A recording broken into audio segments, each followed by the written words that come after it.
So when we established these milestones as a measure of progress, it was important to predefine the criteria for success. And we negotiated that with each of the partners. As a matter of fact, we had the partners propose the milestones to us.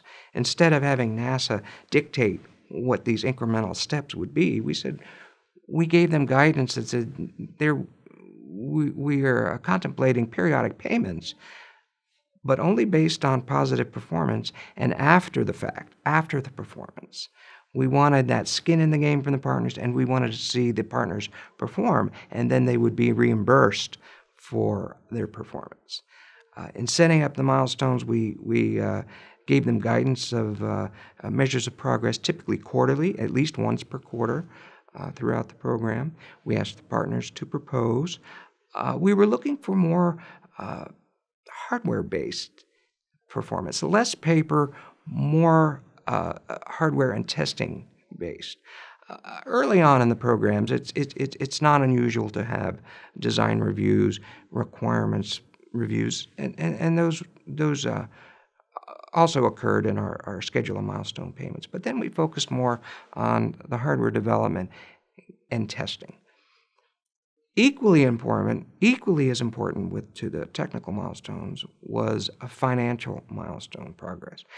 We had required our partners to provide some level of financing and investment from the company. We did not specify the level, but it was important to understand the company's business plan.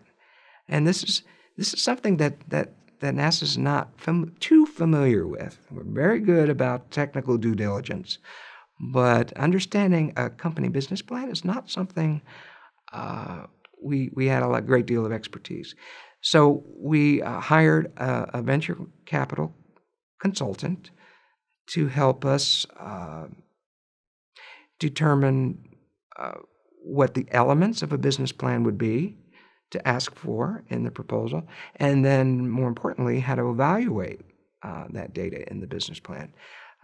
It wouldn't do any good to have the companies develop a new capability, but then they didn't have a sustainable and viable business plan to provide the services that we would like to use in the long term. So raising rounds of financing became very important for some of the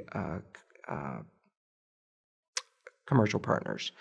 And in the cases where they were raising rounds, it was important that we used that financial milestone as a measure of progress. And we did that early, because if you couldn't raise the money, there was no reason to proceed into another design review or the next step in the design process if it wasn't going to succeed in the longer term. So I think that was one of the very valuable lessons we learned from our consultant, and it proved very useful to us, certainly in the case of one of our initial partners.